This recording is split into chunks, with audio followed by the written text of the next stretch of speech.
This is the multi-voice text-to-speech podfic reading of It's Only a Four-Letter Word by wannabelilybriscoe, composed by Burning Aurora, Kaliana, and Flowerhawk. If I loved you less, I might be able to talk about it more. Jane Austen, Emma. Love. Noun. Definition 1. Strong affection for another arising out of kinship or personal ties. For example, maternal love for a child. Definition 2. An assurance of affection. For example, give them my love. Transitive verb, to hold dear, cherish. Intransitive verb, to feel affection or experience desire. To hold dear, to cherish. Give them my love. I want to give you my love. What is love? Baby, don't hurt me. Love is patient and kind. Love is more thicker than forget. How do I love thee? Let me count the ways. Because love's such an old-fashioned word. Love lifts us up where we belong. Where eagles fly on a mountain high. This is really stupid, what the fuck? Remus tosses his pen across the kitchen table in front of him, looking down at his page indignantly, like he isn't the one who just wrote all over it. Because surely he, R.J. Lupin, a professional writer that people pay money to write things, didn't just scribble that load of crap all over the page. Padfoot raises his chin from where it rests faithfully on Remus's lap, his little eyebrows raised as if to ask, "What's eating you, buddy?" Remus gives him a scritch behind the ears and gazes out the window at the gray February morning. It snowed the night before, blanketing the small backyard behind 12 Salem Avenue in white. It's a Wednesday, but early enough that the rest of the house isn't up yet, save for James, who left for his morning run an hour ago, the lunatic. Unable to fall back asleep, Remus had slipped out from under Sirius's arm, watching with a fond fascination as Sirius snuffled at the disturbance, then snored loudly, rolling over and settling back into a deep slumber. His pale back, the places where his tattoos curve around his shoulders, arms, and ribs, and his inky black hair splayed out across the pillow. Something warm and achy had curled in Remus's stomach as he'd looked down at his sleeping boyfriend. Love. What a tricky, mercurial little word. One syllable, 4 letters, consonant, vowel, both a noun and a verb. So small you can hold it in your hand, so light you can toss it into the middle of a conversation like loose change in a tip bowl. I love pizza. I love that new Jungle album. I love that episode of Severance. I love how raccoons have little masks, so it looks like they're always incognito. I love autumn. I love that for you. But when you say it and really mean it, the true meaning of the word and all the consequences that come from handing it over to someone else, suddenly its weight shifts. Suddenly it's leaden with vulnerability and hope and the potential for irreparable disappointment.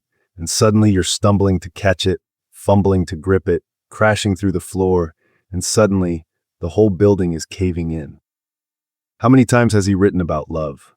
Love blossoming under the right conditions, love polished and refined under pressure, love lost to life's shifting tides, love found again in unexpected places. When you get down to it, when you peel away all the layers, the particular circumstances and specificities, the central theme of every story is in one way or another, love. Which is why, really, you think he'd be better at this. It's all Sirius's fault, of course. With a frustrated huff, Remus drops his face into his folded arms. Stupid, sexy Sirius? He grumbles. Ha, I've heard that one before. He looks up to see Lily shuffle into the kitchen. There are dark circles under her eyes, no doubt from late-night studying, and her hair is constructed into a remarkably messy bun on top of her head. An oversized t-shirt swallows her whole, and her baggy plaid pajama bottoms drag along the floor as she makes her way to the counter. Where have you heard that before? Lily gives a long-suffering sigh. James. Right, of course. Remus examines the mess of flyaway hairs escaping her bun. Did you know there's a sea urchin on your head? She flips him the bird as she turns to blearily wrestle with the coffee grinder. Stupid fucking coffee setup. Why am I using a watering can to make coffee? It's ridiculous. I should have gotten them a Keurig for Christmas. She brandishes the pour-over kettle like it has personally offended her. Remus sniggers. As the two resident freeloaders of 12 Salem Avenue, he and Lily have grown closer over the past few months. Of course, they don't fully freeload.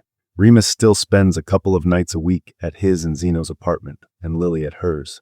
They're often the ones to stock the fridge, and Remus knows Lily insists on pitching in for utilities, But James and Sirius are always cavalier in their insistence that the two additional bodies using their water and heat aren't a burden. Once Lily has grappled with the coffee grinds and watering can kettle and won, she plops down in the chair opposite Remus. She takes a sip of her coffee and breathes a satisfied sigh. So, She says gravely, what did Sirius do? her question pulls an appreciative chuckle from him. Then he pauses. Half of him wants to keep his current predicament to himself. After all, it's private and embarrassing, and Sirius may not want him sharing their romantic foibles. But then again, Sirius has probably already told James about the whole ordeal, which means Lily may already know about it. Surely Remus deserves to confide in someone too, right? He told me he loves me. Her eyebrows shoot up. Oh yeah, and that's good, right? Quickly he nods. Yes, it's good, yes. She slowly nods as well, eyeing him with mild concern. Okay, and what did you say? He winces as he remembers. It had happened a week ago. They'd been at their usual station in James and Sirius's basement. Sirius, picking a record and dropping the needle down with a cheeky little smile. Arctic Monkeys, because he was feeling a little bit rowdy that day, because often, he gets into the mood to assault Remus's senses a little bit. So there was Remus, sprawled out on the squishy couch, and there was Alex Turner's sultry voice rubbing up against his ears, and there was Sirius, being casually gorgeous in front of him, shimmying over towards Remus and making it look natural and not awkward in that way that only someone with an actual sense of rhythm can do. Wearing one of Remus's sweaters, with the sleeves pushed up his tattooed forearms because he always steals Remus's clothes, a pair of black jeans that hugged his ass marvelously, and a smile that could light up the whole city. It would be enough to take away anyone's breath, and Remus isn't anyone special. He's just a regular guy who's stupidly attracted to Sirius Black, like any other person would be, except somehow through some accidental blip in the universe, he's landed himself on Sirius Black's couch, with those striking eyes set on him, and that sexy little smile that tips Remus off that he's about to get a big smooch. Do I want to know if this feeling flows both ways? Sirius had crooned to him, bracing his hands on the back of the couch, bracketing Remus between him and leaning down until they were nose to nose. He'd wiggled his eyebrows suggestively, because Sirius is actually kind of a dork, which only makes him that much more appealing. What the fuck? And maybe Remus isn't a regular guy after all. Maybe he's an irregularly idiotic excuse for a guy. Tragic without the hero, a fumble personified. Because, right as Sirius leaned in to plant one on him, Remus felt an overwhelming tickle in his nose and sneezed right in Sirius's face. Alex Turner had kept on singing valiantly, really fighting the good fight, but Sirius had gone stock still, eyes wide with shock, finely cut features splattered with boogers. Remus's mouth had fallen open in shock, jump-scared by his own sneeze. I'm sorry. Oh God, his voice had gone all high again. He'd watched in real time as Sirius crumbled into hysterics, still hovering over Remus. His whole body had shook with laughter. Fucking hell, Mooney, what a guy. I didn't mean to. Sirius snorted, wiping the boogers off his face with the sleeve of Remus's sweater, which was only fair. Say it, don't spray it. Oh! Remus had hidden his face in his hands, like a big gangly ostrich hiding its head in the sand. Undeterred, Sirius had gently pried his hands away, chuckling, and swooped in to give him a smiling peck on the lips. Then he'd pulled back and said something that pulled the metaphorical carpet out from under Remus's feet. Oh, I love you. Remus snaps back to the present, where Lily is waiting expectantly for his reply, raising her mug to her lips with a quirked eyebrow. He heaves a deep, resigned sigh. I asked him if we could circle back to that. He catches her mid-sip, her eyes widen, and she spits her coffee back into her mug. Oh my God, what the hell? Let's circle back. What is this, Succession? God bless Lily Evans in her ever-present tact. Geez, Lil, no need to sugarcoat it for me. She's still laughing, but now her laughs are coming out in little snorts as she tries to get a handle on them. You guys are too ridiculous. I screwed up, okay. He practically shrieks.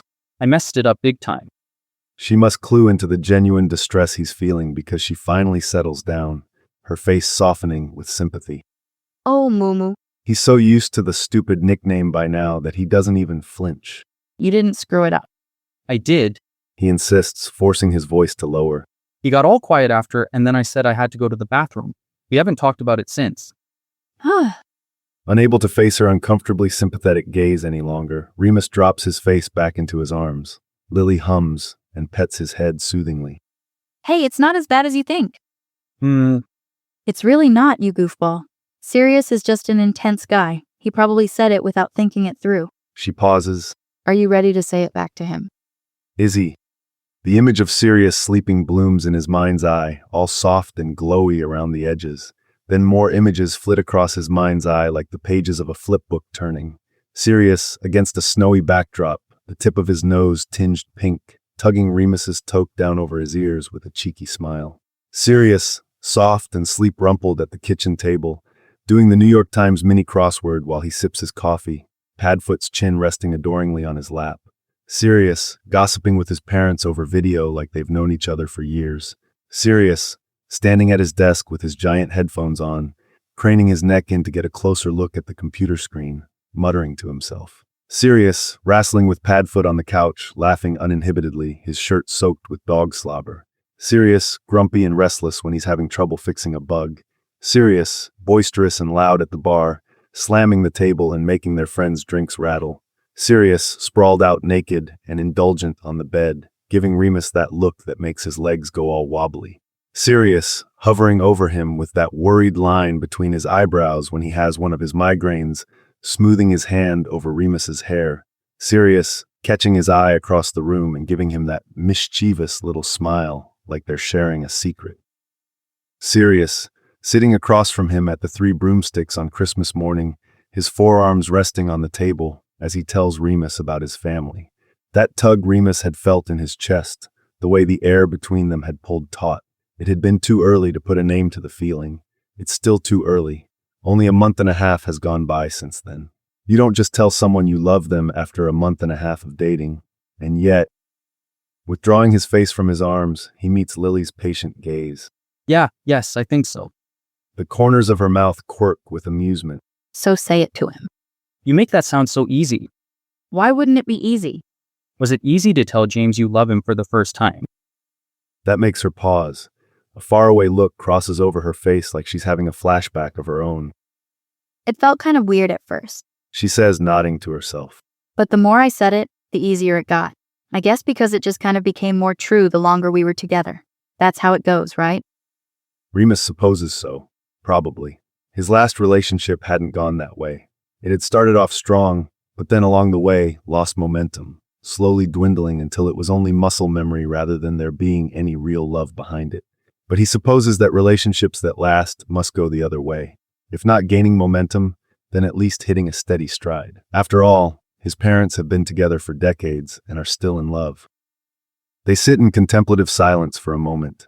Padfoot huffs and stands up, trotting over to his water bowl. Did you know that groove really is in the heart? Remus blinks rapidly as he processes Lily's question. Excuse me, are you having a stroke? Lily looks as though she's really considering it for a moment. No, anyway, the heart has several grooves called sulci that mark the division between the heart's chambers. Cool, and you're telling me this because... She shrugs and takes a sip of her coffee. We were dissecting cadavers yesterday. It was my job to remove the heart. There I was, holding it in my hand. It's actually pretty heavy, eh? And I was looking it all over and suddenly, that's what popped into my head. Groove really is in the heart. Remus frowns, both disturbed and awed by the visual of Lily holding someone's literal heart in her hands. Is this a metaphor or what? She shrugs again. I don't know. You're the writer, not me. I just thought it was neat. They hear the front door unlatching and feet stomping snow off shoes. A moment later, James strides into the room, dressed in his signature Lycra running gear, with more than enough pep in his step for Remus, Lily, and Padfoot combined. Morning, and how are we today? Lily smiles at him in the way the horizon might smile at the sun. James's glasses are fogged up from coming in from the cold. He wipes them on Lily's sleeve, making her tisk in irritation. Lumu's having a crisis. She says, taking a dainty sip of her coffee. Part of his monthly cycle. Remus grumbles, crossing his arms. James grins and bends down to kiss the top of Lily's head. Remus wants to be annoyed at them for their saccharine display of affection, but he is, unfortunately, a romantic at heart. James straightens up and regards Remus solemnly. Well, Moo, what's the trouble? As if you don't already know. Remus snips. He reaches for his forgotten mug of coffee and takes a sip, grimacing when he finds that it's gone cold. James hums thoughtfully. Does this have to do with a certain sneezing incident? Remus groans and slumps further down in his chair. Be honest, is he mad at me? James crosses his arms and peers down at him through his glasses with an assessing look. He rocks on his heels for a moment. Counter question. What are your intentions with Sirius? Remus splutters. My intentions. Yes. He's my boyfriend. James raises his eyebrows skeptically. So you're serious about him? Pardon the pun. I mean, yes, obviously. I spend more time here with him than at my own apartment. James tuts, shaking his head gravely. You could just be using him for our nice bathroom. What? Lily rolls her eyes. Knock it off, James. You're going to give him an aneurysm. Immediately, James's face splits into a grin. He leans over the table and ruffles Remus's hair. The fact that Remus barely flinches is a testament to his frazzled state. There, I'm just having a laugh. James says brightly. But it isn't really my place to say how Sirius is feeling. You should just talk to him. Remus huffs and attempts to smooth down his hair. I can't believe what an idiot I was. He probably thinks I don't feel the same way now. James's face softens at that. Listen, mate. If there's one thing I can say about Sirius, it's that he's a stubborn git, especially when he wants something. And believe me when I say he's obsessed with you. A little thrill runs through Remus at that tidbit. He feels his face grow warm as James continues. You think one sneeze in the face is going to deter him? I'd bet money that he's plotting how to win you over right now. As if on cue, they hear the creak of footsteps on the stairs leading up from the basement. Sirius appears in the kitchen doorway a moment later, wearing a stupid green android t-shirt, and what appears to be a pair of Remus's boxers. He rubs his eyes with the heels of his hands, blinks blearily, and smiles at them. Well, look at that. All my favorite people in one room. Padfoot trots over to greet Sirius, his tail wagging exuberantly. Without missing a beat, Sirius kneels to ruffle the dog's neck enthusiastically. Lily says, looking genuinely touched. Someone's sappy this morning. Suppose I'm getting into the Valentine's Day spirit. Sirius trolls. And there's the other thing that has Remus spiraling. Valentine's Day is on Friday. Sirius stands and crosses the room to Remus. He puts a hand on the back of his chair and leans down to peck him softly on the lips. Good morning, darling. You were up early today. Couldn't fall back asleep. Remus mumbles distractedly. He pointedly does not look at Lily and James. Speaking of Valentine's Day, are you planning anything? James asks innocently. Remus sneaks a peek at him. He's wearing a shit-eating grin, the bastard. Sirius yawns and shrugs as he plods over to the counter to make coffee. He turns and shakes the bag of beans at the group. They all nod, and Sirius dutifully measures out 4 portions as he replies. Remus and I decided it's a heteronormative corporate scheme, and we'll have no part of it. Right, Moons? Remus offers him a weak smile. Right. Yes, that is what they'd agreed upon before in passing. But is that what Sirius really wants? After all, it's as James said, he wears his heart on his sleeve. Only a week ago, he'd lain his heart bare for Remus, only for Remus to stupidly, cowardly rebuff him. Now Remus finds himself in a tenuous situation. After all, what kind of idiot would leave his super hot boyfriend thinking his feelings aren't reciprocated on Valentine's Day? Sirius seems to clock his fretting because his smile falters. He looks at Remus questioningly. Ça va? Get a hold of yourself. Ah ouais, tout est beau. Je pense juste à un article pour la job. Sirius doesn't look convinced. His eyebrows pull together in a little worried line, and he looks as though there's something he wants to say. Lucky for Remus, James chooses that moment to clear his throat. Well, since we're all here, I suppose now is as good a time as any to make an announcement. Sirius fumbles with the coffee carafe and drops it against the counter with a clatter. He spins on his heels, eyes wide. You're pregnant. James gasps. What? Remus gasps. What? Lily slaps a hand to her face. No, you morons. I'm moving in with you. Officially. She hesitates, looking at Sirius. If that's all right. Sirius gasps, his face breaking into a refulgent smile. Of course, you daft thing. Hey, that's rude. Lily snaps, but before she can say another word, Sirius is already a blur of motion. In an instant, he sweeps her out of her chair and into a hug. About bloody time. He laughs, swinging her back and forth. When he sets her back down, her face is flushed and happy. Yeah, well, it's about time I started paying rent, and my lease is up next month, so. Behind them, James beams like it's Christmas morning. He moves to pull Lily into a hug of his own, but she stops him with a hand against his chest. Don't even think about it, you stink. Go take a shower. Sirius barks a laugh and glances over at Remus, his smile turning tentative, as if he's gauging Remus's reaction or maybe asking him a question. Remus smiles back at him, trying to infuse it with as much warmth as he can. He'd made it clear on New Year's Eve that he didn't feel ready to move in with Sirius. After all, they'd only been dating a week. It was crazy of Sirius to even consider it. How could he just dive in headfirst like that without even checking how shallow the water was? Remus knows what it's like to share a home with someone you're falling out of love with. It's like you're drowning together, and neither of you trusts the other to pull you to shore. But now guilt twists in his gut. Between the botched love declaration and this, he's doing a piss-poor job of showing Sirius how he feels. Remus comes to a decision. He has to make it up to Sirius, fast. Working at the Toronto Prophet has been demanding in the kind of way working at the Griffin never was. That's not to say that working at the Griffin wasn't busy, but it was a small publication. The Prophet is an institution, over 100 years old, with a staunch reputation to maintain. At the helm of the Life Department is Arabella Figg, who turned out to be a shrewd editor.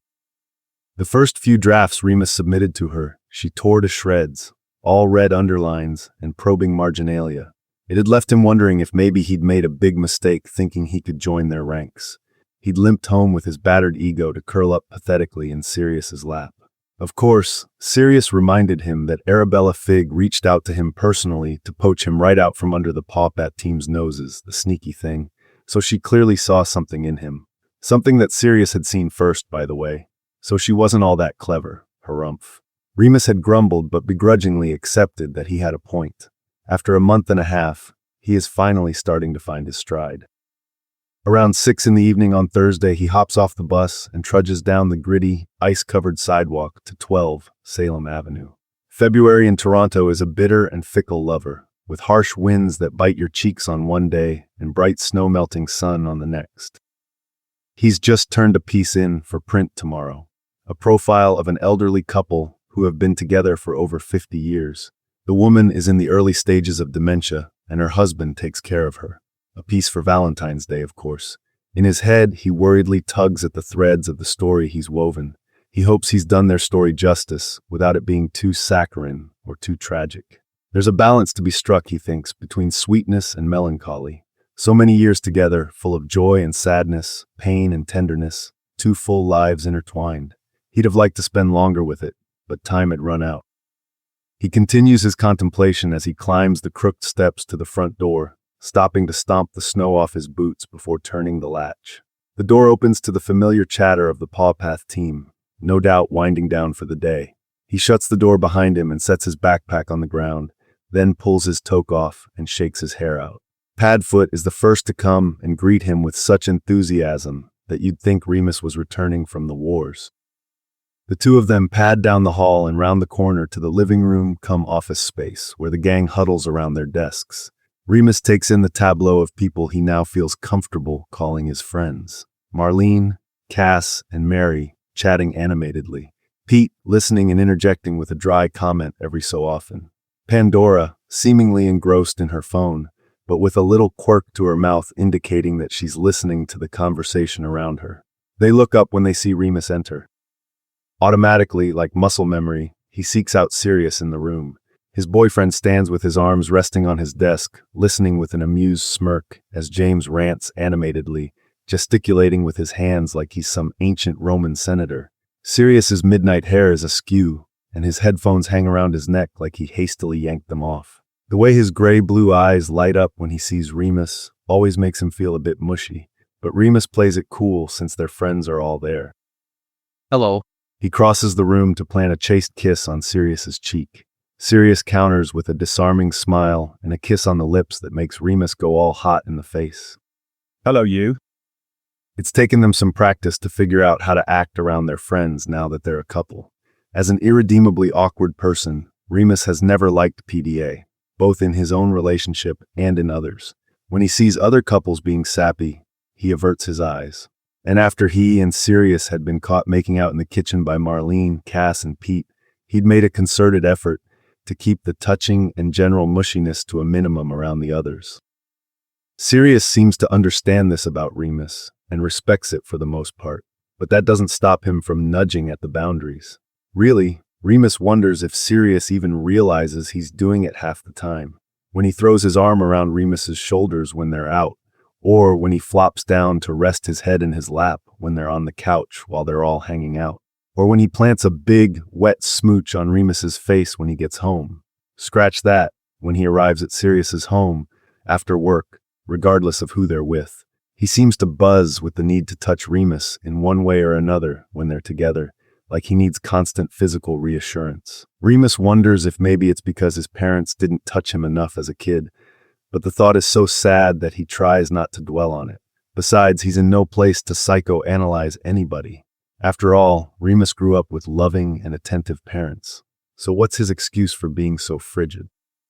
It doesn't help that Sirius is a naturally combative person.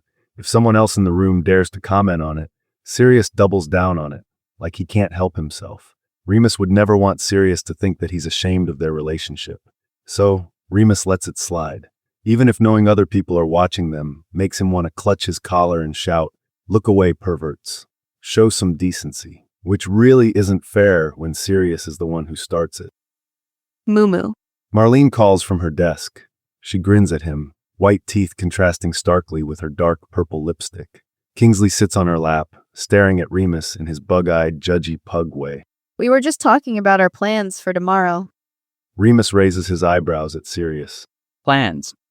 We're going to, yeah, okay. Cass explains. Remus glances sideways at Sirius again. What's that? What's that, Remus? Are you even gay? Marlene scolds him. Beside her, Cass cackles. Remus throws up his hands defensively. He's bi. Pete and Mary say in unison. They give each other a bewildered look. Remus scrubs a hand over his face, a reluctant smile tugging at his lips. Good to know I've got a whole team defending my label. Can confirm he's plenty gay when the mood strikes him. Sirius drawls. James sniggers and mutters something that sounds mortifyingly like, I've heard it. Remus narrows his eyes at them, and Sirius gives him a cheeky little salute. It's a queer dance event series. Mary explains kindly, moving the conversation along. Thank God. They're having a Valentine's Day party tomorrow at Hollow. At least Remus knows Hollow, a nightclub at College and Bathurst Street, on the second floor above a bank, of all places. He's never actually been to an event there, though. It would certainly come as a shock to no one that he isn't much of a stay-out-all-night dancing his shoes off kind of guy. The only reason Hollow is even on his radar is because he used to go to trivia night at the pub next door with his ex and their friends during undergrad. You're all going. He asks the room, but really he's asking Sirius. His boyfriend shrugs nonchalantly and bites his lip in that way that still sets off the butterflies in Remus's stomach. Well, I was thinking about it. I know we said we weren't going to do anything, but if you wanted, we could just stay in, share a plate of linguine, and a nice bottle of Cab Sauv. Remus frowns. But don't you want to go? Sirius shrugs again. I'm easy. I don't mind staying in if that's what you'd prefer. We can reenact that scene from Lady and the Tramp. I think that sounds well nice. James says, nodding in approval. Let me guess. Marlene chirps, pivoting back and forth in her desk chair. You're the tramp, Black. Sirius winks at her. Remus cocks his head thoughtfully. I mean, you're the fancy British guy. Wouldn't it make more sense for you to be the lady? Sirius's mouth falls open delightedly while their friends all hoot. So that's how it is. Oops. It's just a joke. But Sirius already has him by the waist, pulling him in closer. He pitches his voice low and says with a wolfish smile. Suppose that's our Valentine's Day plans sorted. Ew. Marlene gags. Enough. We don't need to hear about your gross sex stuff. I'm kind of curious. Mary says cheerfully. Marlene crinkles her nose in disgust at her, and Mary widens her eyes as if to say, What? Taking the bait, Sirius glances sideways at their meddling friends and sticks his tongue out like he intends to lick Remus's face. Remus stops him in his tracks by shoving that handsome face away with his palm. I asked Zeno to dress up as a lady once. Pandora says breezily. It was fun. Cass pinches the bridge of her nose. Ugh, we need HR so badly. While his friends continue to banter, Remus catches Sirius's eye again. Sirius looks back at him, more softly this time. He gives Remus that same tentative smile that he'd given in the kitchen yesterday when Lily announced she'd be moving in. Something tugs in his chest, that same pull he always feels around Sirius. The truth is, a night in with linguine and a bottle of Cab Sauv does sound nice. Perfect, actually. Exactly the kind of night Remus would love. But this, he realizes, is his chance to do something for Sirius, to step outside of his comfort zone, to dive headfirst into the swimming pool, or rather, the club. The club. Loud music, expensive booze, sweaty bodies, public washrooms. Tamping down the full-body wince threatening to overtake him, he smiles back at Sirius. I think we should go. Sirius's eyebrows shoot up. You do? Yeah, it'll be fun. Mary must overhear them because she starts chanting. Come, come, come. Yeah, don't be lame. Marlene chimes in. Come dancing. Well, if you're all going, I want to go too. James whines. Let me talk to Lily and see if she'll be open to moving our dinner date to the weekend. I'll talk to her. Mary says excitedly, pulling out her phone. Remus hears all this going on, but he doesn't see it, because he doesn't want to miss a second of the brilliant smile blooming on his boyfriend's face. You want me to sweep you off your feet? Is that it, Mooney? Remus snorts. You're going to have to do the heavy lifting. I'm really, really bad at dancing. Nonsense. You'll have me leading. I'll even hold you over my head like in Dirty Dancing. How's that for heavy lifting? Remus scoffs, unable to stop the dorky smile from pulling at his mouth. Maybe it won't be so bad after all. Not if he gets to have Sirius looking at him like that all night. It's decided then. For Sirius, he will go dancing. Dancing. The things we do for love. And so that's how our weary hero finds himself on the basement couch of 12 Salem Avenue on Valentine's Day, pre-drinking, for the club. A mostly eaten pizza sits on the coffee table between them, though Remus hasn't eaten much because of his nerves. He's starting to wish he'd picked up some weed. Zeno will have some, no doubt, but he and Pandora are meeting them at the venue. The room buzzes with excitement and the tacky electronic notes of the song they're listening to. Marlene and Cass had been quick to commandeer the Bluetooth when they arrived.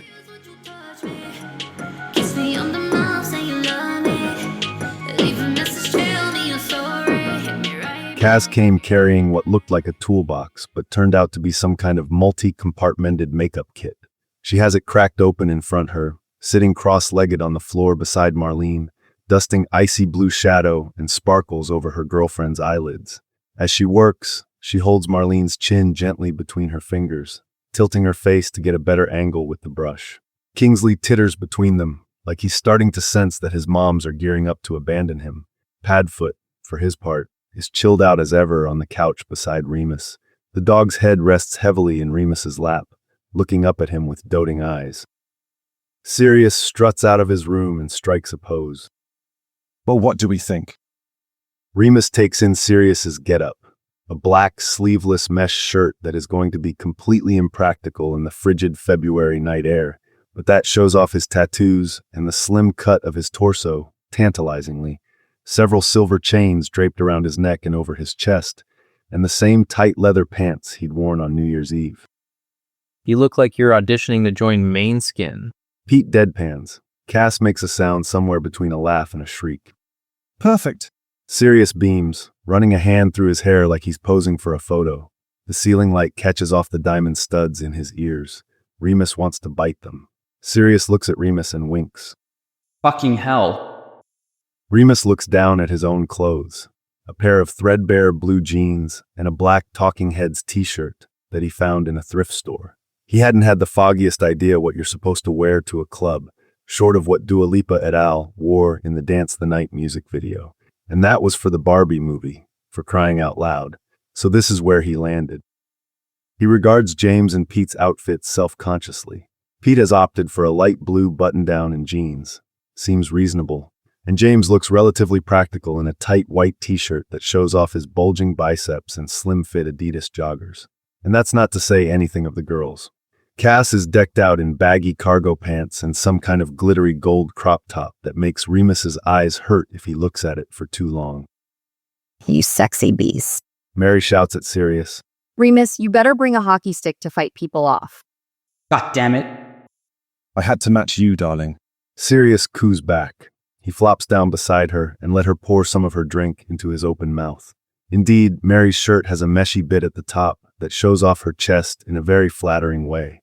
Not that Remus would ever comment on that. You okay, Mumu? Lily says in his ear. He turns to come almost nose to nose with her. Cass has done her eyeshadow all smoky with strokes of glittery gold eyeliner, making her bottle green eyes pop. Yeah, Okay.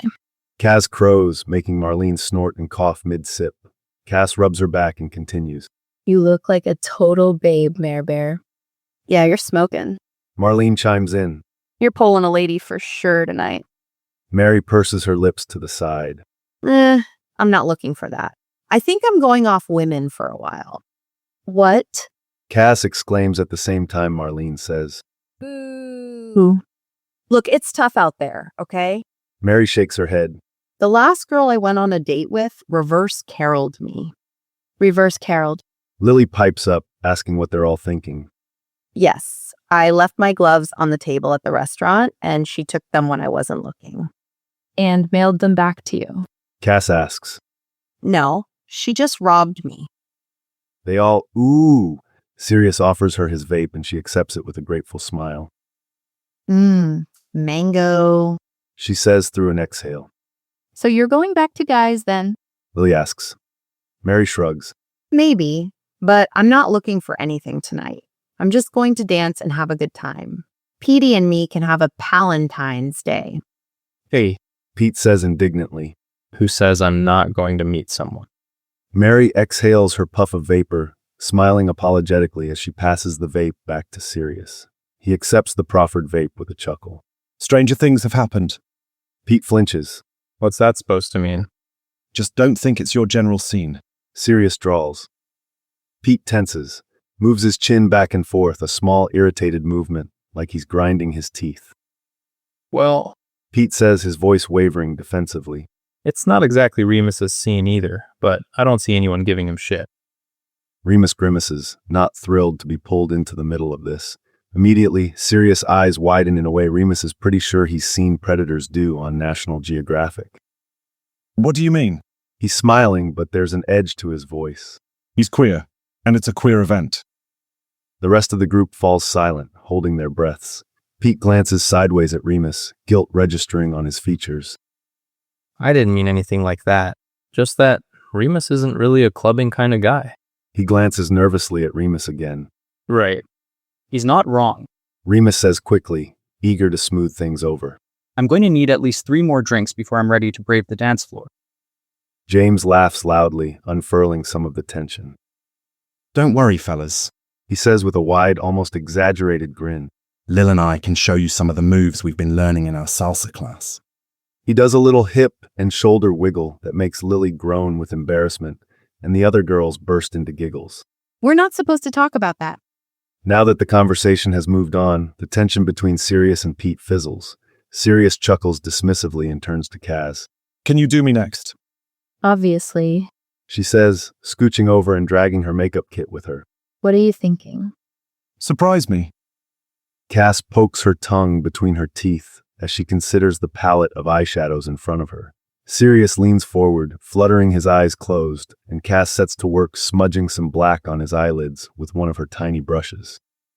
Remus looks over at Pete and winces, seeing the discomfort on his face. He knows that Sirius probably doesn't think much of it, that he's only reacting to what he thought was a slight against Remus. But his jokes at Pete's expense often have a tendency to border on mean. Something about Pete seems to grate on Sirius, and Remus isn't exactly sure what. Want to take a shot with me? Remus asks Pete, drawing his attention away from Sirius. I really do. Remus pours them each a shot of Crown Royal, which turns into him pouring shots for James and Lily as well. They all knock the shots back with exaggerated grimaces, especially James, who does a little wiggle like he's feeling the whiskey go all the way down. It definitely feels like it's burning all the way down Remus's esophagus, pooling like gasoline in his stomach. But it has the desired effect. Within minutes, he's feeling lighter and giggling along with his friends. James and Lily seem to be making a concerted effort to include Pete, and Remus loves them a little for that. Need the bathroom? He excuses himself, unfolding his cramped legs with a groan. There is a bathroom in the basement, but Remus does his best to avoid it unless absolutely necessary. Sirius and James were not joking when they told Remus that the spiders had their part of the house, and they had theirs. One incident with a surprise buddy on the toilet seat was enough to scar him for life. After making use of the famed second-floor bathroom, Remus stops in the kitchen to get a glass of water. He's pulled from his deep appreciation of the clean flavorlessness of water when someone wraps their arms around his waist. He jumps, then relaxes, turns around to see Sirius. You startled me. The kitchen is dark, lit only by the light coming up from the basement and the faint glow of the streetlights outside. Sirius looks good in any light, but there's something about Sirius at night that feels intentional. The dark color of his hair contrasting with his pale skin, and the way his eyes seem bluer in the dark. Like the brushstrokes that make him are more pronounced, but his outline is blurred, giving him an ethereal quality. Well, what do we think? Sirius bats his eyelashes, drawing attention to his makeup. Remus squints to see it better in the low light.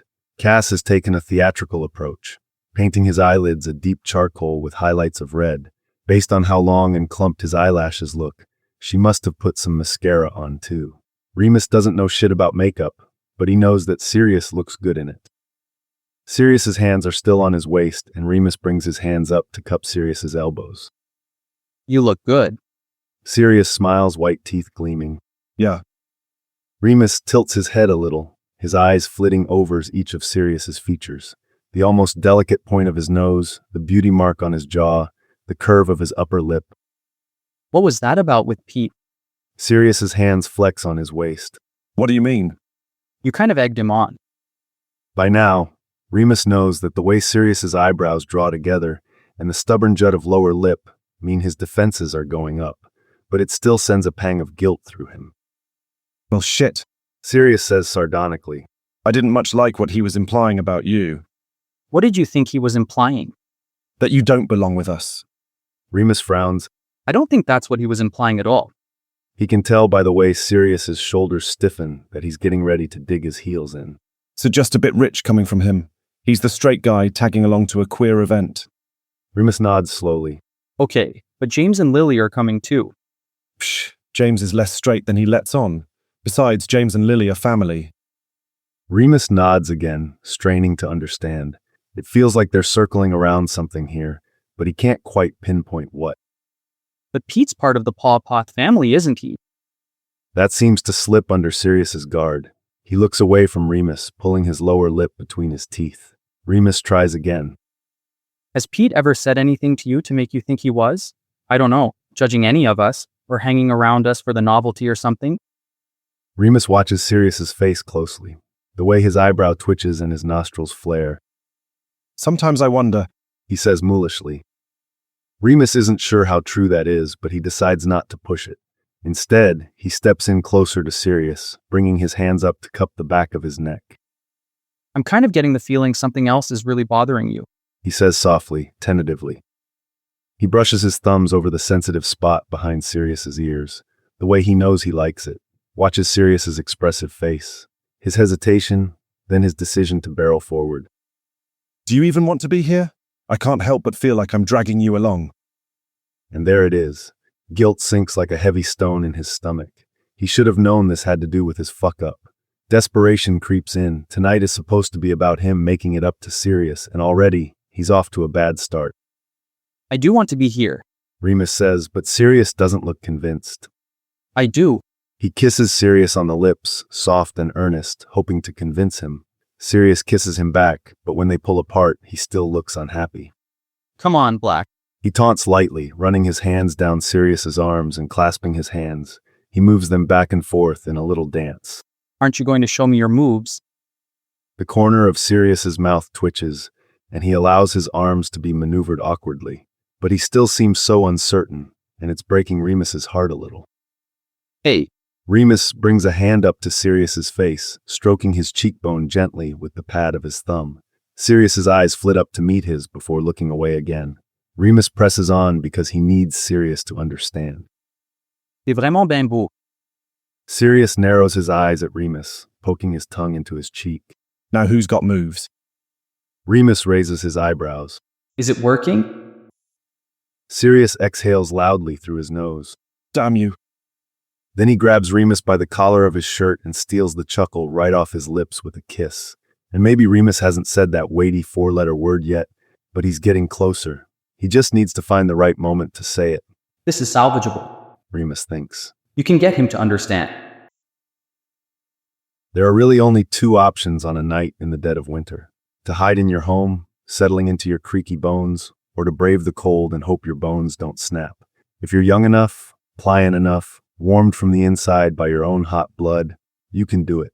You can look out into the dark and the cold and say, yes, the air has teeth, but so do I, and tonight, I'm biting back.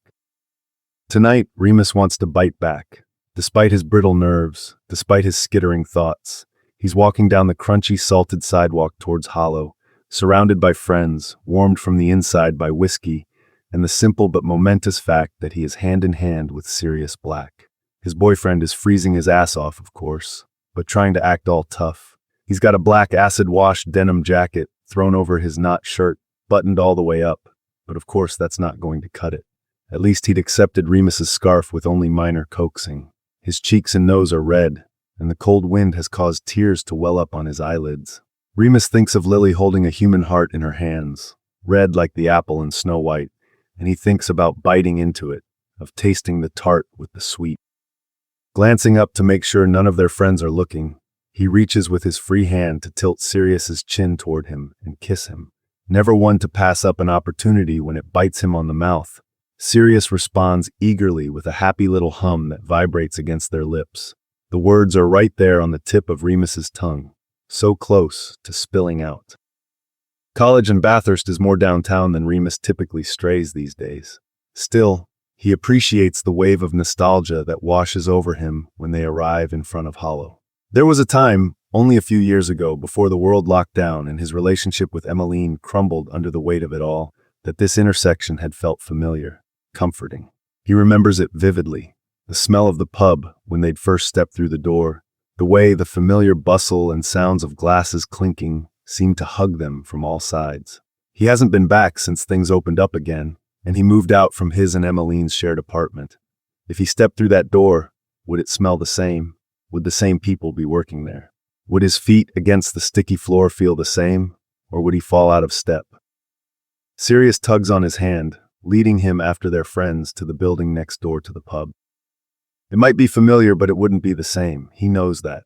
Things are different now, irreversibly so, but different in a good way, in the best way, in all the ways that matter most.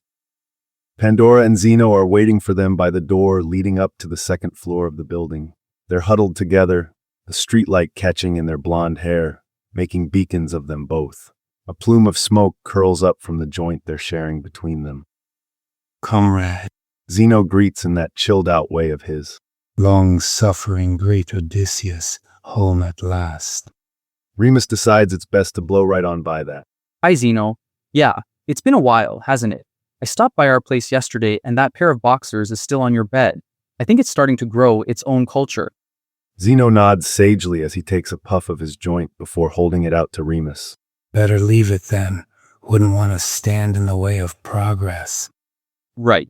Remus accepts the joint and takes a puff, then passes it to Sirius. Ta, mate.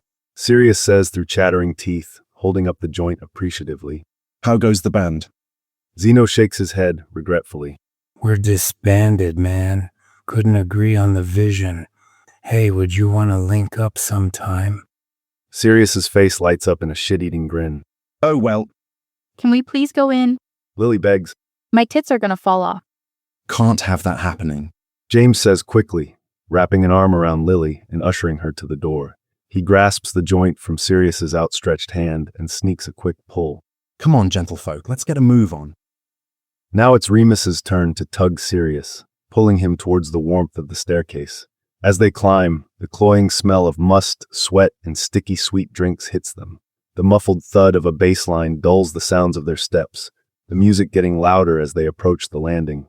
Sirius presses in close behind him, his breath hot and damp on Remus's neck as they wait to pay for entry. Sirius hums along to the song, but Remus doesn't recognize it. There's some discussion amongst their group about whether or not they want to coat check, and then they're passing through the threshold. The party engulfs them, flashing lights, the thrum of many bodies moving together, the frantic beat of the music. Linoleum benches line the perimeter of the room, along with a smattering of rickety round tables. A stage at the far end of the room acts as the DJ booth, where a woman with a buzz-cut, deep brown skin and the biggest hoop earrings Remus has ever seen dances behind the turntable. There are people dancing on the stage beside her, some lithe and some curvy, some in heels and some in sneakers, moving with the kind of fluid rhythm that Remus couldn't hope to possess, even in his dreams. They pile their coats up on one of the benches and take stock of the room around them. Shots. Sirius calls to a resounding yes from their friends. While they wait for the bartender to be available, Remus rubs his hands up and down Sirius's arms to coax some warmth back into them. Sirius gives him a soft smile that is normally reserved for Padfoot, and it tugs at that string in Remus's chest. The girls order tequila shots, which has the downside of making Remus feel like he's swallowing rubbing alcohol, but the upside of having Sirius's bright blue-gray eyes fixed on him as he sucks on the lime, so it more or less evens out. They weave their way to the dance floor, finding a spot with enough space for them to huddle in a circle. The girls and James are already dancing, moving to the music, which is some kind of dance hall song with a heavy, pulsating bass. Remus shuffles a little in place and feels to make sure his wallet is still in his back pocket. He and Pete meet eyes and share a moment of awkward solidarity. Then Mary grabs Pete by the elbow and spins him around, swinging his arms as she dances at him more than with him. Not that either of them seem to mind, judging by their laughter. Beside them, Cass and Marlene are pressed up against each other, moving as one unit, Cass grinding her butt into Marlene's front like it's the easiest thing in the world. Remus awkwardly averts his eyes before he starts to feel weird for watching them. His eyes move to James and Lily, and the easy way they move together. James has taken more away from their salsa classes. That much is evident, turning and swaying her as he pleases. But Lily more than makes up for it in unbridled joy, her laughter carrying over the music. Off to the side, away from their group, Pandora and Zeno sway together, slower than the other dancers, like they're listening to a different song altogether. He feels Sirius's hand on the small of his back, and then he's being turned so they're face to face. Well, are you going to just stand there watching everyone else, or are you going to dance with me? Sirius's tone is light and teasing. He bites his lip over a smile and pulls Remus in close, placing Remus's arms on his hips and wrapping his wiry arms around Remus's neck. Remus would like to be able to say that they fall into step as easily as their friends do, but that doesn't prove to be the case. In fact, for the first few minutes, Remus is pretty sure he's invented a new way of dancing, one with far too much shoulder movement. To make matters worse, Sirius is watching him with that twitchy smile he gets when he thinks Remus is being a huge dork, and he wants to laugh, but doesn't want to make him feel bad. It usually ends with Remus getting flustered anyway, and Sirius kissing him silly, but they're in the middle of the dance floor, and Remus doesn't think he's quite drunk enough for a public makeout session. I'm sorry. Remus laughs self-deprecatingly. I have no fucking clue what I'm doing. Sirius smiles wide, his teeth looking extra white under the disco lights, and takes mercy on him. Okay. He laughs, stepping back from Remus. Let's switch. He lifts Remus's arms and positions them on his shoulders, and Remus lets him, feeling like a rag doll. Sirius grips him by his scrawny hips and starts to move him back and forth to the beat of the music. Finally, they fall into step. Time starts to move in a hazy, languid way, one song drifting into the other. The flashing lights make Remus's vision go a bit out focus, so he focuses on Sirius. Sirius seems intent on easing Remus into it, keeping their movements simple and repetitive, and for that, Remus is grateful. He finds himself sinking into the moment, watching the way the light bounces off Sirius's hair, his eyes, brighter than ever thanks to the dark makeup, and the clever quirk of his mouth. There's really no two ways about it. He's gorgeous and magnetic, and in moments like these, Remus feels like he's dreaming. Is this what people mean when they talk about stepping through a doorway into the other world? It's strange, really. They're in a crowd of people, and yet the flashing lights and the steady beat of the music blur the details surrounding them, rendering them into a backdrop. Sirius runs his hands up and down Remus's back in a way that is both grounding and electric. tilts his head up like he's going to kiss him, and Remus lets him. Sirius's mouth is hot and soft, and even though Remus has kissed him more times than he can count by now, it still feels like sneaking an extra treat. Secretly, naively, he hopes that kissing Sirius will always feel this exciting. Nearby, someone wolf whistles. They break apart, both following the sound to see the others watching them with mischievous grins on their face. Remus knows he should be embarrassed in a habitual sort of way, and yet he isn't. Maybe it's because there are people kissing all around them, men, women, and ambiguously in between. Or maybe it's because their friends are watching them with nothing but happiness on their faces. Just happiness. Something about the moment feels significant in that vague, not fully formed kind of way, almost like a premonition. Then the song shifts again and excited screams sound throughout the crowd. The girls all seem to know the song because they all scream too, and start jumping and bobbing their hips with renewed excitement. Sirius laughs and detaches from Remus to rejoin the group. He swings his hips, his hands moving to his hair as he sings along to the song. He looks so damn good dancing, so alive, his body in constant motion as it's meant to be. Having fun, Mumu? James asks, sidling up to him. Yeah. Remus answers truthfully. He feels good, really good, like he isn't just taking a bite out of the night, but eating the whole thing raw.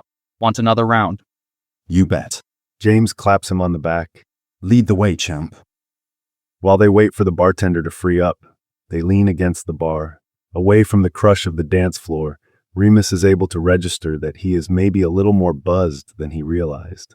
He can feel his heart thumping from dancing, and he feels all giddy in his chest and limbs. You and Sirius seem good. James comments casually. There's a dimple in his cheek when he smiles at Remus. We're good. Remus nods enthusiastically. We're great. You and Lily seem great too. Your dancing is great. James laughs. Yep, everything's great. They order a round of drinks, a rum and coke and a shot of tequila each for Remus and James, a rye and ginger for Sirius, and a gin and tonic for Lily. They take their shots at the bar, and this time Remus decides to skip the lime. God, that's gross. I don't like tequila normally. Remus tells James, his voice sounding loud to his own ears. He takes a deep swig from his rum and coke to chase the tequila down. I don't even like dancing normally, but Sirius just makes everything so fun. Like, how can one person be so much fun? James's dimple is still on display, and his eyes are twinkling. Yep, Sirius is definitely a fun guy. I think so too, Remus says. James laughs again. Belatedly, it occurs to Remus that James may be laughing at him. Suddenly, he's gripped by the anxiety that James doesn't realize just how serious Remus is being. James, he says, clutching James's forearm. James's eyes flit down to Remus's hand and back up. Remus. James? Remus repeats, leaning in closer to drive the point home. I really like Sirius. I know he's like a brother to you, so I need you to understand. I would never hurt him. I would never hurt your brother. James nods with exaggerated solemnity, his mouth twitching. He grips Remus's arm in return.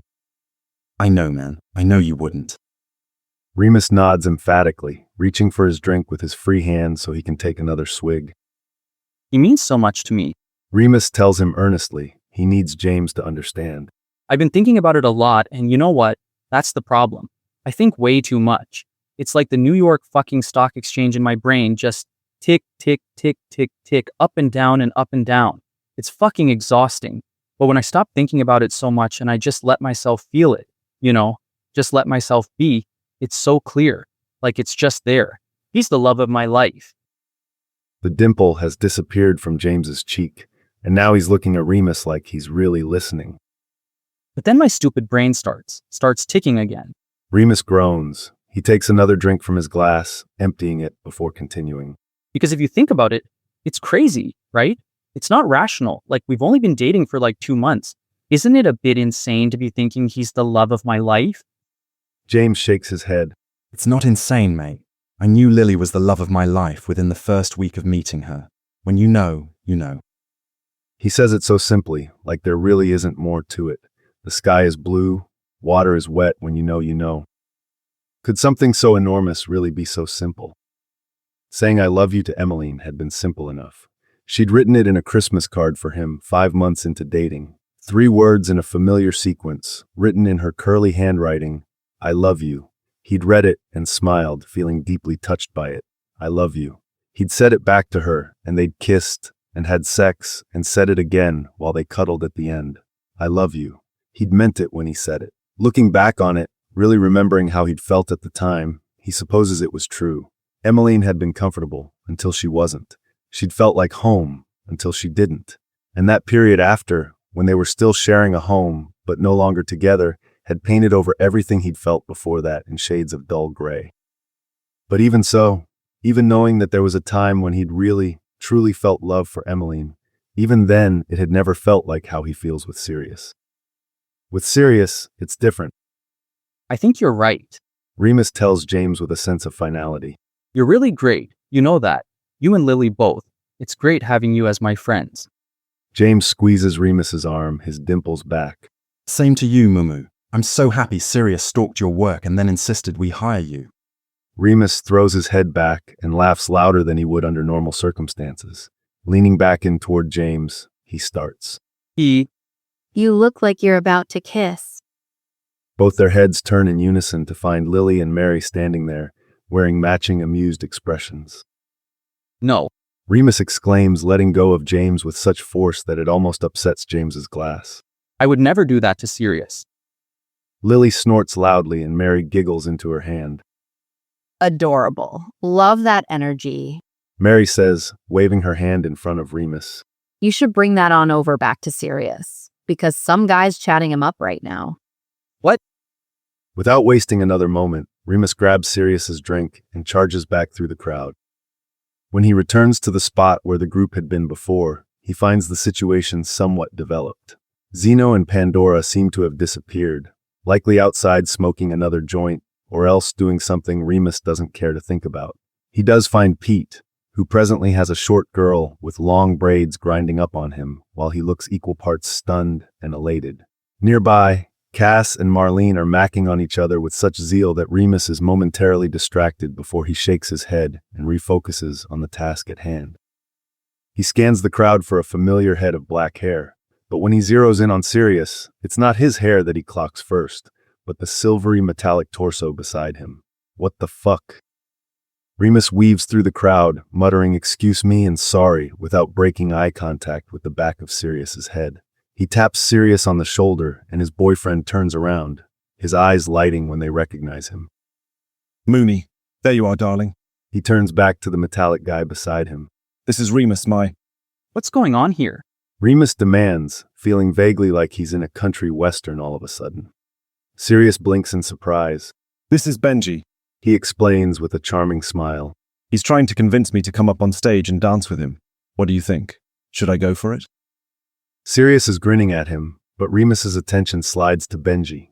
He's shorter than both Remus and Sirius, so Remus looks down at him, which is not something he would normally feel smug about, but right now, he absolutely does. Benji looks back up at him, an easy smile on his face. His hair is cropped short, with bangs cut in a harsh line straight across his forehead. His lean, muscled torso is shirtless, in the middle of February, and covered in shiny metallic silver body paint. Paired with his shiny metallic leggings and chunky white patent leather-heeled boots, he looks like a gay party version of the Tin Man from The Wizard of Oz. Benji? What kind of stupid-ass name is Benji? Thinks Remus. Ignoring Sirius's question, Remus asks Benji. How do you know Sirius? Benji's eyes dart back and forth between him and Sirius. We've hung out a few times. I showed Sirius around some parts of the city. Yeah, Benji was one of the first people I hung out with when we moved here. Sirius explains, apparently not cluing into Remus's growing distress. I didn't recognize him at first with all that paint. He and Benji laugh like they're in on the same joke, and it makes Remus want to lob this stupid guy with a stupid name in his stupid face. Benji. Ugh.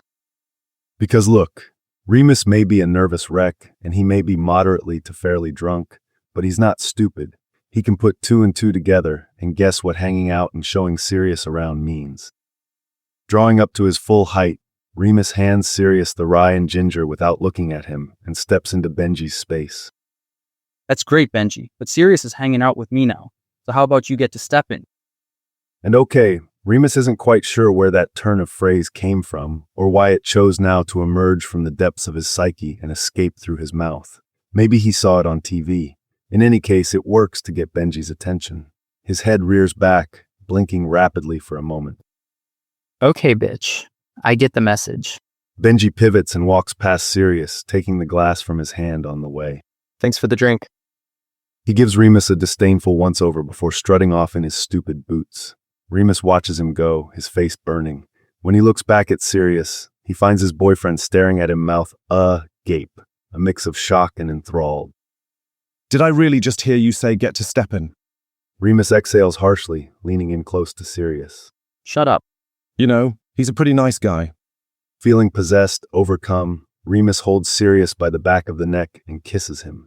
Sirius is quick on the uptake, gripping the front of Remus's shirt and opening his mouth so Remus can dive in with his tongue, filling his senses with the taste and feel and smell of Sirius.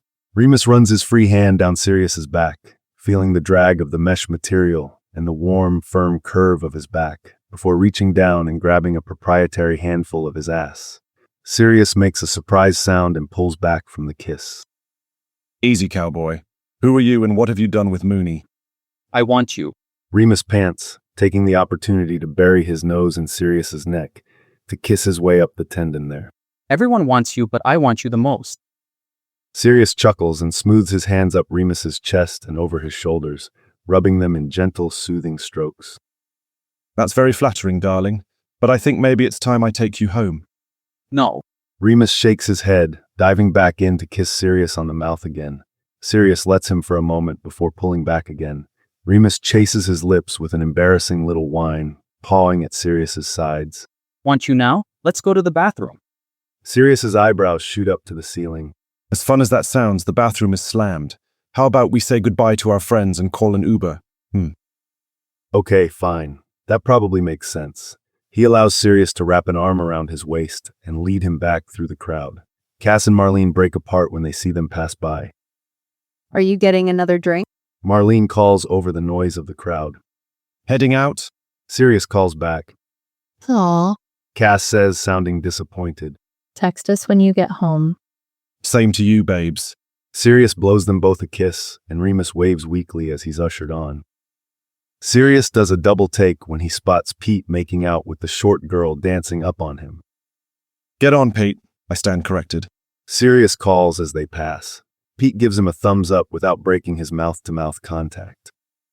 They nudge their way through the crowd until they find James, Lily, and Mary chatting near the bar. Taking this one home, Sirius announces, nodding up at Remus. Remus should probably be embarrassed that none of them seem surprised, but he's too distracted by the feeling of Sirius's arm around his waist. He takes the opportunity to bury his nose in Sirius's hair and give it a good sniff. It smells woodsy like his shampoo and kind of sweaty, which is working for him, actually. He hears someone snigger and looks up to see his friends watching him. Get home safe, boys. Mary says with a cheeky smile. Yeah, make sure he drinks some water before bed. Lily says in a motherly way. Remus feels a wave of affection for her. Love you guys. He says wetly. James bursts out laughing and charges forward to tackle him into a hug, lifting him onto his toes. When he sets Remus down, he leans in and whispers into his ear. Tell Sirius that. Sirius grabs their coats and leads them down the stairs and out into the freezing night. The cold air is like a smack to the face, and it helps to sharpen his senses. The intersection of College and Bathurst is still bustling with people, even at this late hour. But compared to the incessant noise and lights of the club, it's quiet. While they wait for their Uber to arrive, they stand huddled close together. Sirius shivers, not bothering to try hiding it anymore. That simply won't do. Come here. Remus says, opening his coat up. Sirius smiles at him, looking almost shy, if such a thing is possible. You bloody sap. He says warmly, hugging Remus and letting himself be wrapped up in his coat. They rock back and forth a little, gently, like they're still dancing. Better to keep moving, after all, to stave off the cold. In some way, this moment, too, feels momentous. Remus thinks back to a night only a few months ago, when they'd stood under a streetlight on a cold night and kissed for the first time. Like now, they'd been warmed by only the press of their bodies, the alcohol in their bloodstreams, and something delicate and new, unfurling like a tender bud peeking out through the snow. Only a few months ago, and yet it feels like they've traveled decades to get to this moment. Is that what it's like to feel connected in the soul, for things to feel new and old at the same time? Like the ripples of a past life can still be felt in this one, even as this version of you dips your toes into the water for the first time. Now. He thinks. Tell him now. Sirius. A car beeps beside them. Their Uber has arrived. Oops, come on. Sirius says, extracting himself from Remus's arms and yanking the car door open. Remus mourns the loss of his warmth and the moment immediately. At home. He mutters to himself. Padfoot is ecstatic to see them when they get home, but unfortunately for him, Remus isn't in the mood to entertain him. As soon as the door shuts behind them, Remus pushes Sirius up against the wall so he can kiss him hungrily. Sirius seems all too happy to oblige, running his hands over Remus's shoulders and pushing off his coat. It pools on the floor, and Remus is quick to pull off Sirius's flimsy denim jacket as well. Can't believe you wore this stupid jacket out in this weather. Remus mumbles against Sirius's lips. Sirius pulls back with an incredulous laugh. Are you seriously lecturing me about dressing for the weather right now? It's just impractical. Remus grumbles, taking the opportunity to kiss his way up Sirius's lovely neck. Sirius hums in pleasure before countering. Are you really complaining? This makes Remus pause. He pulls back so he can get a good look at the man in front of him. Sirius's back is pressed against the wall, his hair all mussed up on the back, and his clear gray-blue eyes are looking up at Remus through his lashes, all sexy and pleased with himself. Remus's eyes sweep down his body, taking in the stupid mesh shirt that hides nothing, and those leather pants that can't be comfortable, especially with the bulge pushing against them. Nope, Remus says. Sirius grins, looking positively feral, and yanks Remus into deep, frantic kiss, but their making out is cut short when Padfoot whines and noses at Sirius's hip. Gah! Sirius breaks away from Remus's mouth, shoving the dog's snout away. Cut it out, Pads. Padfoot, clearly thinking this is a game, whines again and jumps back, ready to play. Downstairs. Remus mumbles, grabbing Sirius's hand and dragging him down the hallway to the stairs. But before they manage to make it there, Remus can't help but push Sirius up against the wall again, kissing him breathless. Not that Sirius seems to mind. Did I mention I love this shirt on you? Sirius asks, nipping Remus's lower lip. He immediately contradicts his own words by yanking the shirt up over Remus's head and tossing it to the floor. He runs his hand greedily over the now exposed skin of Remus's back. Remus shakes his head in disbelief. Why, I look like a bum. I want to look at your bum.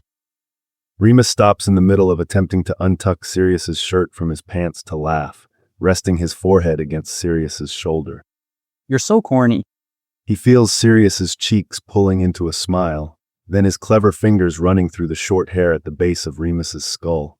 It feels amazing, and for a moment he lets himself be lulled. Yeah, but you love that about me. I really, really do. Remus thinks. Before they make it down the stairs, Sirius pulls them into the kitchen and insists that Remus chugs 2 glasses of water. There. Remus grumbles petulantly, setting the glass down on the counter with a clumsy clatter. Happy now? Sirius finishes his own glass of water and licks his lips. Remus watches the movement with laser focus. Yes. Now I can look Evans in the eye tomorrow.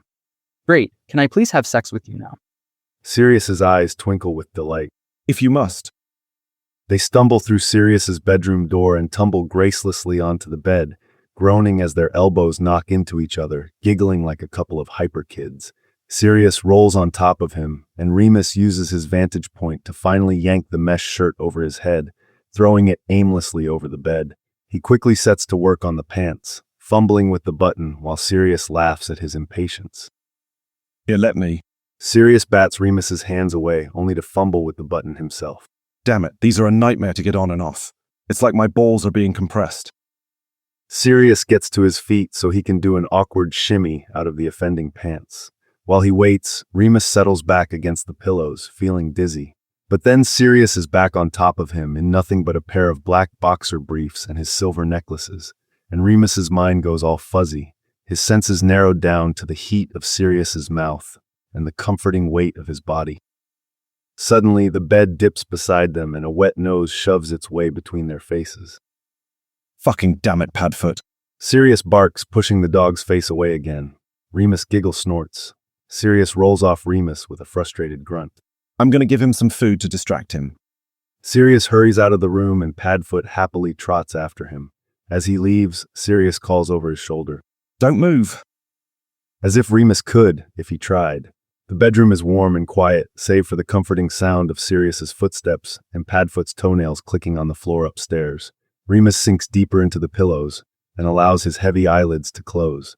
This night, this whole week, really, has been exhausting, but he feels all right about where he's ended up. Content. Yes, that's how he feels. Content. Heavy, but in a comfortable way. Settled in his body, in the present moment.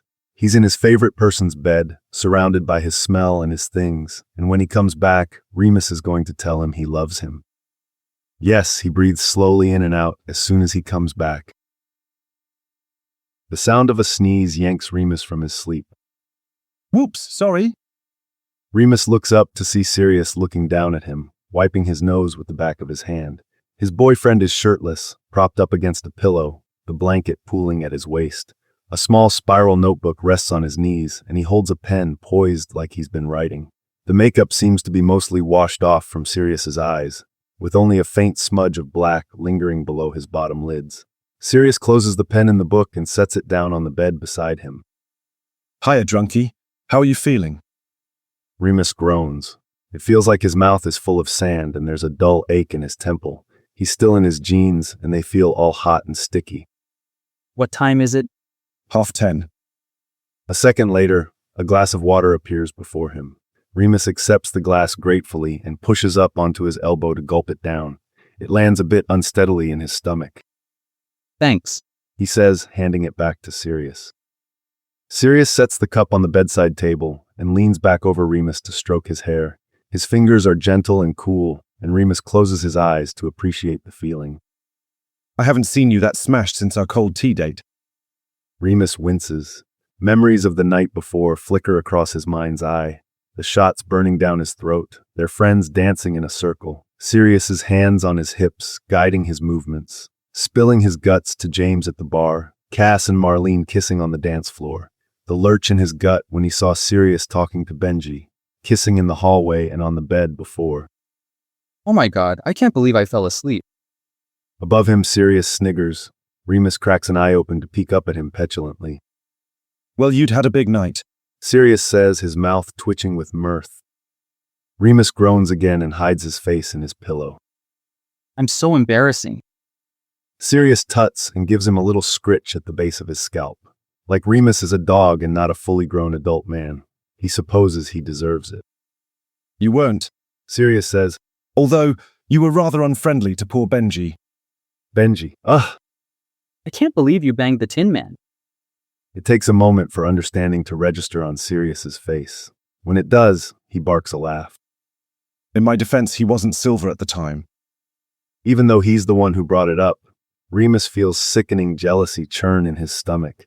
Or maybe that's just the tequila coming back for revenge. Yeah, what the heck was that outfit? Sirius hums and gives a lazy shrug. He studied theater. There's a pause. Remus emerges from the pillow to look at Sirius again. There's a look on his face like he has something more to say. What? Sirius purses his lips like he's trying not to smile, but the corners of his mouth twitch. Remus narrows his eyes. He just knows that whatever Sirius wants to say is going to annoy him. What? He demands. Nothing, Sirius says lightly. What? I just enjoyed seeing Jealous Mooney come out. Ugh. You were very commanding, very territorial. Stop. Looked a bit like you were going to tackle him. Not gonna lie, it was working for me. Got me all hot and bothered. Shut up. Summoning his strength, he lunges at Sirius and begins tickling him mercilessly. Sirius shrieks and tries to twist away, but gets tangled up in the bedsheets. Enough, you animal. Ha ha ha. Despite Sirius's wiggling and thrashing, Remus doesn't relent. He scrambles onto his knees, using the purchase he gains to tickle up Sirius's ribs under his armpits. I thought you were into it, huh? He demands breathlessly. Sirius laughs despite himself and tries to push his hands away, but Remus keeps coming back, digging his fingers into the soft flesh of his sides. Hand me you, haha, you fiend. As Sirius tries to escape and Remus follows, they inch toward the edge of the bed. Suddenly something thuds onto the floor. They both pause, Remus draped over Sirius. On the other side of the door, Padfoot whines. Remus cocks his head in surprise. What's Padfoot doing out there? Finally free from Remus's tickles, Sirius crosses his arms. I didn't let him in last night. He wasn't being a team player. Padfoot whines again as if he understood Sirius. Immediately, Sirius caves. Gah, fine. We'll let the poor git in. Chuckling, Remus pushes up onto his hands. I can. He pauses when he sees Sirius's notebook on the floor. Oh, your notebook fell down. He says. Ah, wait. Sirius starts, but Remus is already reaching down with one of his long arms. He manages to grab the notebook, but as he pulls back, he fumbles it, just managing to grab the top section of the notebook. The pen clatters to the floor, and Remus gets a look at what's written on the page. Methods for saying I love you and possible outcomes. What the Don't look at that. Sirius snaps, bending over Remus to try and swipe the notebook. Remus throws himself back onto the bed, ignoring the nauseous lurch in his stomach, and twists so his back is to Sirius. Quickly, he scans the page. Sirius tries to reach around Remus's front, but Remus shrugs him off, quickly scanning the scribbles on the page. Bring it up casually over candlelit pasta dinner. Outcome 1. Remus touched by romantic atmosphere leads to celebration sex. Outcome 2. Remus flustered/chokes on pasta, then perform Heimlich maneuver/be a hero leads to celebration sex. Present bouquet of red roses. Outcome 1. Remus touched by classic symbol of love leads to celebration sex. Outcome 2. Ponzi/Remus doesn't understand Victorian flower language. The teach him something new/he finds it sexy. Leads to celebration sex. Outcome 3. James takes the piss/Remus gets flustered. Then, tell James to fuck off/be a hero. Leads celebration sex. Dramatic monologue/read from handwritten letter. Outcome 1. Remus impressed by heartfelt prose leads to celebration sex. Outcome 2. Remus embarrassed by poor handle on his craft.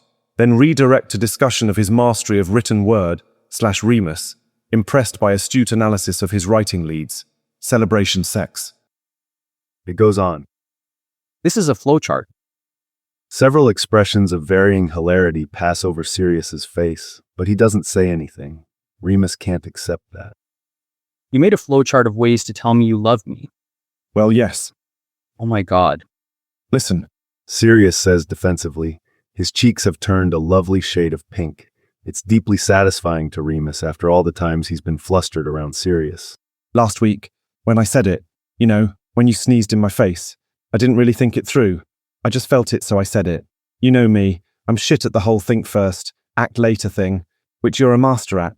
You're always so thoughtful. Then you seemed all weird about it, and I realized I'd gone about it in completely the wrong way. Came on way too strong, jumped the gun, pre-ejaculated the whole thing. Oh bollocks, I felt like an idiot, all right. I've never done this before. I was worried I'd scare you off. So I thought, right, Sirius, you've got one shot left to do this properly. And I'd just read that book on systems thinking, so... He stops there. For a moment, Remus stares over his shoulder at him as his hungover brain processes that information. You are such a nerd. Hey, it's a good way of thinking through a problem, all right? You're a hard nut to crack, Mooney. Remus continues to scrutinize the flowchart while his boyfriend rambles. All of these paths end in celebration sex. He sets the notebook down and turns to fully face Sirius now. Sirius grins sheepishly. I'm an optimist. You like that about me? In that strange way that sometimes happens, time seems to pause. Remus looks at Sirius, really looks at the face he's grown to know so well, and yet not well enough at all. His eyebrows that don't quite match, one straighter than the other, the straight slope of his nose that ends in a delicate point, the artistic curve of his upper lip and the soft swell of his lower lip, the acne scar on his temple and the beauty marks on his forehead and jaw, the faint black stubble along the sharp cut of his jaw, and his eyes, of course. Pale blue-gray, like a winter lake. He wants to keep learning Sirius's face every day until he knows it better than anyone else. Every minuscule detail, every single pen stroke that contributes to the whole beautiful picture. His favorite face. He couldn't stop himself from smiling at Sirius if he tried. I love that about you. Something passes over Sirius's face, his eyebrows and mouth moving minutely, like they're not sure what expression to land on. Oh yeah. Remus's stomach aches, and he doesn't think it's from the tequila. Something warm blooms inside his chest, something delicate and shaky but vibrant and so very sweet. I love you. He tells him. Sirius's eyes widen slightly, and there, that fantastic Sirius black smile. Oh yeah. He repeats. Remus feels himself smiling back. Yeah. Sirius purses his lips together like he's considering it, making a real show of it, like he could possibly tamp down his smile, when his smile always takes over his whole face. Well, that's convenient, because I love you too. I know. Remus says, kneeling to straddle Sirius's lap. I read the flowchart. It's like a match striking flint. Or maybe it's like the first drop of rain preceding a storm. Or maybe it's something entirely new. All Remus knows for sure is that suddenly they're kissing and that he loves Sirius Black. I love you. He says softly against Sirius's lips, his cheeks, his forehead, his neck, over and over for practice so he can get better at it, at making Sirius understand. I love you. I love you. Sirius laughs, open and bubbly. Remus swallows it with another kiss. It should be gross. They both have morning breath. They're sweaty from drunk sleep. Remus has a headache. He doesn't care. And then, Remus pushing Sirius back against the pillow, his hair splaying out in inky waves. Remus diving in headfirst, chasing him, kissing his smile, tasting his tongue, then the tender skin of his neck. Sirius asking breathlessly, You're not too hungover. Remus shaking his head, reluctant to break the contact between his lips and Sirius's skin for too long. I'm good. Just don't be sick in my mouth. Shut up. I love you. And then, Remus running his hands down Sirius's sides, feeling his fingers catch on the notches of his ribs, brushing his thumbs over the black ink tattoos that adorn his skin, thinking how they're Sirius's own way of storytelling. Where Remus writes on paper, Sirius writes on his own skin. Tasting the salt on his collarbone, his chest, his stomach, pushing aside his underwear to lick the crease of his hip, knowing that Sirius is sensitive there, enjoying the way it makes him squirm. So often it's Sirius making Remus squirm, prodding at all the soft, vulnerable parts of him, just to make him blush, make him bite back, to goad a reaction out of him. If I do this, what will Remus do? Sirius trying to do that now, unable to be anyone but his indefatigable self, pushing up onto his elbows, gripping Remus's hair. Remus pressing a hand to Sirius's chest with an almost trance-like calm, stilling him. Let me show you how much I love you. Sirius looking shy again, eyes a bit glassy. And hell, Remus gets a bit glassy-eyed too, as he watches his love settle back against the bed, his expression an open door. Remus peeling off his jeans and underwear in one go, wanting to meet Sirius in the middle. Sirius, biting his lip over a smile and wiggling out of his own underwear, his legs falling open, making space for Remus between them. Remus settling himself there and touching Sirius with a singular focus, intent on drawing out as many tremulous gasps and throaty moans as he can from the person he loves so much. Feeling himself settle for the time being in his body and in his mind, whispering, Je t'aime, je t'adore, t'es mon coup de cœur, wanting to practice saying those words as well, all the variations of those words, so Sirius knows without any room for doubt what Remus means. And then, the warm, soft slide of skin against uninterrupted skin, hands smoothing along muscles and bones, biting teeth and soothing tongues, fingers twining and breaths mingling, all the ways one person can open up for another person, all the ways they can welcome them in. Fumbles and giggles and whispered sorries and gasps and yes like that and more because bodies are strange and awkward, damp and sticky, soft and pokey, but when they move together, when they find a rhythm, that electric, aching elemental build toward something transcendent, they're beautiful. Until, outside their door, Padfoot lets out a particularly loud and pitiful whine. Will you let Padfoot in already? James shouts from the bedroom next door. Can't get any sleep over here with his whining. And after, Padfoot lounges smugly at the foot of the bed. The two of them, Sirius and Remus, Remus and Sirius, lie face to face on the bed, close enough that their breaths mingle together. Slowly, reverently, Remus brings his fingertips to Sirius's face and traces the arch of an eyebrow, then the other, the smooth ridges of his cheekbones, the slope of his nose down to the dip of his Cupid's bow, the curve of his upper lip and the soft pillow of his lower lip. Love. Remus says softly, feeling his tongue push against his teeth on the L and his teeth press into his lip on the V. One syllable, 4 letters, small enough to be carried on an exhale. Sirius smiles at him, and it's everything. Benite. Thanks for listening to this text-to-speech podfic composed by Burning Aurora, Caliana, and Flowerhawk.